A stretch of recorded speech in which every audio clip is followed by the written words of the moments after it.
Well, after the long-awaited delay, it is now time to begin the 2017 PFA season recap. As just like last year, I'm going to talk about each team based upon their conference, and it's going to be the exact same order as it was previous year and for all years prior. Coming up, the National East would start off, then the National Central, the National South, the National West, the Century East, the Century Central, the Century South, and the Century West. And just like last year, the order is going to be from the worst team to the best team in that division. So we're going to start this series off as I finally finished the other day updating all the players on the teams in the National East. So that's what this video will be talking about, as we'll recap the 2017 season for the National East teams: the Manhattan Greens, the Cleveland Bulldogs, the Washington Americans, the Philadelphia Hawks, and the Boston Destroyers. So we start off the video with the worst team in the National East, and this time around, it's the Boston Destroyers. And my oh my, what a difference a year makes. Last year, this team was playoff contender for most of the year until they had to fall off near the end of the year and finish 10-8. This year, whoo boy, they started off 0-5 and just could never recover. Their offense was terrible, as you can see. They had the worst passing offense in the league. Their running game was okay, even though that's not really good. It's near the bottom as well. And his defense was terrible, and they finished a disastrous 3-15 and the number 2 overall pick in the 2018 draft. Two of their wins were really close. They could have easily lost. Only one game, which was hosted Phoenix, which they dominated. And also, all their games they lost were teams with losing records or at least 500 like Phoenix. That's still quite an accomplishment. They beat a 9-9 team. But in the end, nothing went really right for them. And it turns out them having, I think, like the second worst overall going into the season was actually correct. So what went wrong with them that they went 10-8 last year but 3-15 this year? Well, as you can see their stats, their offense was really bad, their defense was really bad, they suffered an injury bug as a whole bunch of teams did, and just nothing went right for them. Their quarterback Sterling Osborne took a major regression in year 2. They still can't run the ball, they have really no receivers by and large. Offensive line is terrible at defense, other than their still first ever pick, Robert Billings, has been not really that good. So, man, there's a lot of work Boston needs to do before they can become anywhere near competitive in the division, let alone the conference and such. Now they got the second overall pick, and since right now it looks possibly that Milwaukee with the number 1 overall pick might not need to get a QB, maybe Boston could be lucky enough to get the best QB in the draft, if the draft produces a very good one, to maybe replace Sterling Osborne. But other than that, man, Boston has a lot of work to do, and I don't think there's really much to say other than they're just bad. They are bad. They are one of the bad teams in the National Conference, and it's going to probably be many years before they can get back to any relevance and still make their first playoff appearance. Next on the list is the Philadelphia Hawks, a team that I had a lot of expectations in 2017 with a very strong offense, and their defense in terms of like talent got much better going into 2017. So I figured this team easily could maybe make a playoff run possibly.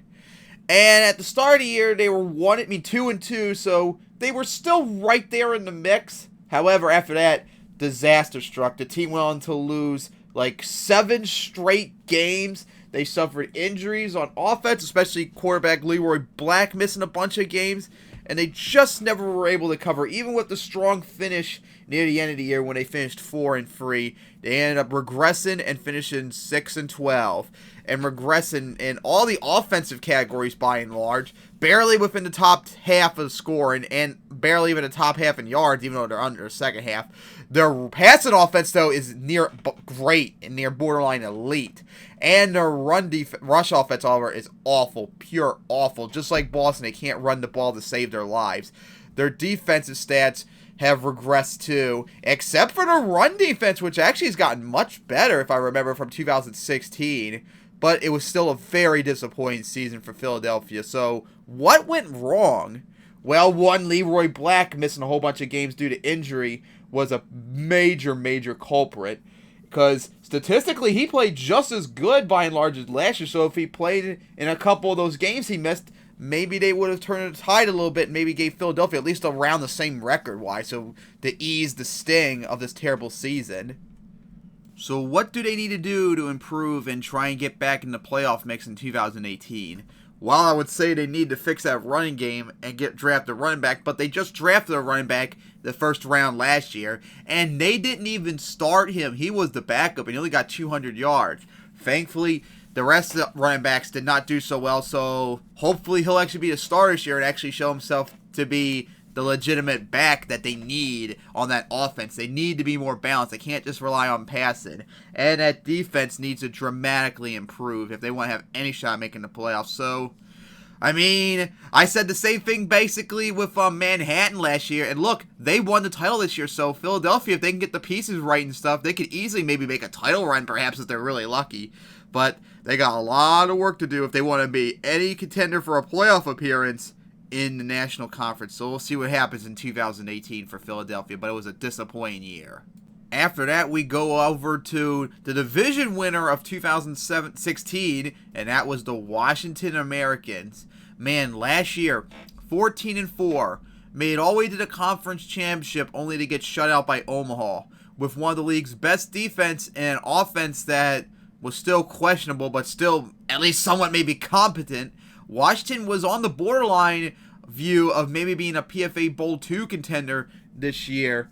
And they remained competitive for like the first half of the year, but after that, nothing, it never went right for them. They lost numerous games, and they ended up having a 4-game winning streak, but in the end they finished 10-8, back-to-back win seasons, but no playoff appearance this year. That's pretty bad too, because statistically, their defense was fucking even better than last year. Look at those stats. They were elite in every category, with them having the second best run, defense in terms of yards allowed. Their worst stat was their run defense, which was just 4th. Their defense was elite and even better than I think last year. But their problem was the offense. Their offense suffered major regression last year. Look at that. Their only stat which was good was their rushing offense, and even that wasn't really spectacular. The main thing, however, that killed this team was the turnovers when it came to quarterbacks. They could not stop throwing interceptions, and it didn't matter if it was Roy Rice or whoever else his backup was. In fact, I looked up both Roy Rice and his backup, Jose Burr's stats.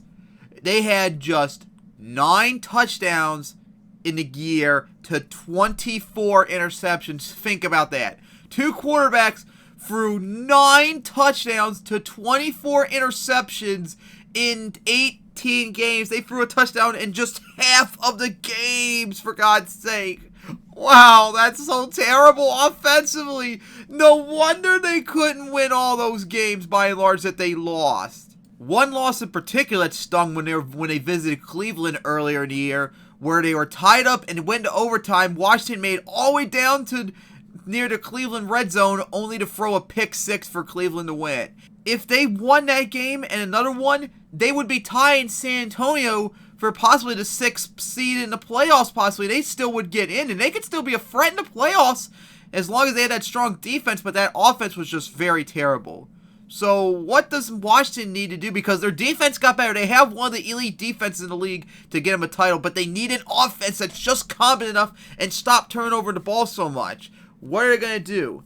Well, they need a quarterback, of course, but the problem is, since I have no idea what the draft has in store until I get to 2018, it's completely random until then. I don't know what they're going to have by the time they get to the 25th pick, and that's even if by then all the good quarterbacks might be gone by the first overall, by the time their first round pick comes up. So Washington might have to actually make a deal like the Oakland did to San Francisco last year. They might need to go find a quarterback on their team and trade for them. Perhaps take Wiley Chester or Peter Rose from the Oklahoma Oilers, because they need a quarterback badly. They need something. They got a solid running game. They got 2 good receivers. They just need a quarterback that doesn't turn the ball over. And if they can find that quarterback, then not only could this team easily be a playoff contender, but I'm starting to think they could easily be a contender for PFA Bowl 3 now. It's really, really close, especially with that defense getting much better. But they just need to find the right quarterback to not turn over the ball so much. So a very disappointing year for Washington, but if they get that quarterback, they could be right in the mix for PFA Bowl 3 in 2018. Next up is the Cleveland Bulldogs. And what a difference a year made. Last year, they were one of the best teams on paper going into the year, but after major injury bug affected them very early on in the year, they just collapsed. They could never recover, and they finished 7-11 in a very disappointing 2016 season. This year, however, the expectations were not as high, but they still were viewed as maybe competitive as long as the injuries don't pile up. And wow, what a start they had to the season. They started off 7-0, and with 6 games remaining, they were 10-2. They were right there leading the division and being deep in the playoff race. It looked like they were going to go all the way to make the playoffs. But no, the last 6 games this season happened where they went 1-5. And they weren't close games by and large. No, a good chunk of them were just outright blowouts. They got destroyed the final 6 games this season to finish 11-7 and out of the playoffs in their best season to date. Offensively, they played really well. Gerald Todd, their first ever pick last year, after missing a whole bunch of season last year due to injuries, exploded onto the scene and had one of the best best wide receiver years ever. And their rookie wide receiver they took, Ron Malone, he had an awesome rookie year as well. So they got a nice tandem of wide receivers. Scott Hernandez, their quarterback, however, was inconsistent, especially near the end of the year, and their running game needs to improve dramatically. But defensively, after having a strong defense to start the year, look at that. They collapsed at the end of the year. They were pretty bad. So what does Cleveland got to do in order to get into the playoffs finally, since they were so close this year? Well, they do need to fix that defense, apparently, or at least not blow all those losses they had last year near the end, because that was pretty damn bad. But other than that, I really don't know what to say about Cleveland.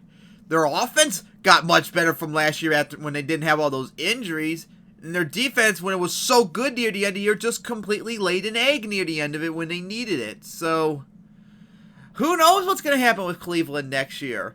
Are they going to rebound and maybe be a PFA Bowl 3 contender, or at least a playoff contender? Or maybe that 1-5 finish was more of an indication of how the team truly is, and maybe they would fall off a cliff in 2018. But I guess we'll have to wait and see. A really good bounce back year for Cleveland, but still fell short of appearance in the playoffs.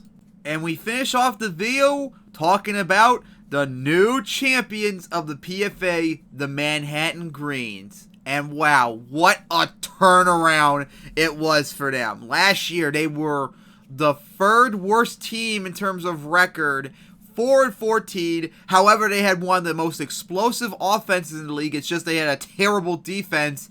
And I said in my video, when we were getting close to beginning the 2017 season, if they can get their defense a little bit better, they could easily perhaps be a playoff contender.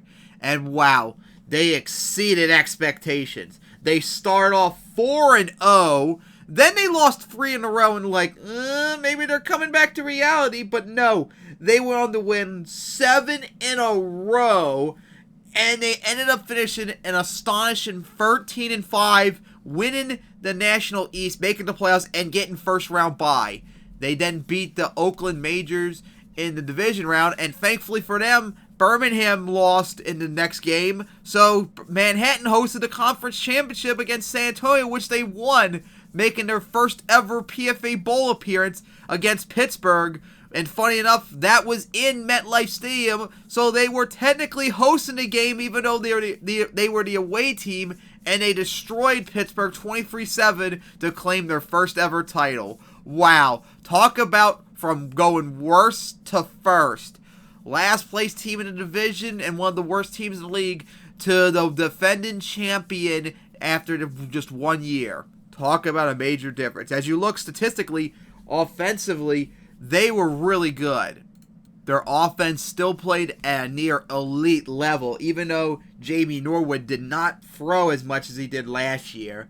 He's running game, although it was still pretty bad, it still got a little bit better from last year. But the most important change was that defense. Much better.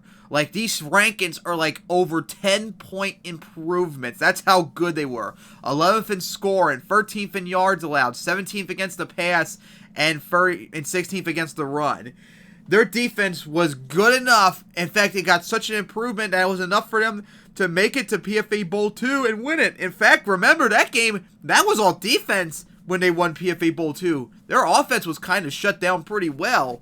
So, this team was really good this year. But the now important questions for Manhattan. Alright, you had the major turnaround. You made the playoffs. You are now the defending champions. What do you got to do to repeat in 2018 and don't fall victim to like Omaha did this year with the injuries and such? It's going to be tough for them. You got to hope that they're going to be able to maintain that good defense with their strong offense. And then, of course, you got to watch out for the National Conference, especially the National East. Washington and Cleveland are going to be right on your ass. Philadelphia could make a return and bounce right back and such. And who knows what will happen with Boston. So, 2018 is going to be a really important year for Manhattan as defending champs. But for right now, they can celebrate as they are the new champions. They got New York its first title since the Giants won in 2011. And now they can begin getting ready to defend their title and make the repeat, be the first team in PFA to do that, and make up for the Omaha Thunder falling short. But next year is going to be a big test for them. Thank you for watching. I hope you enjoyed the recap of the National East in the 2017 PFA season. Next video, I'll be talking about the National Central, which has the Denver Miners, the Omaha Thunder, the Louisville Saints, the Indianapolis Express, and the Milwaukee Lakers. So see you guys then, but in the meantime, I gotta update their teams, players, before I can talk about them.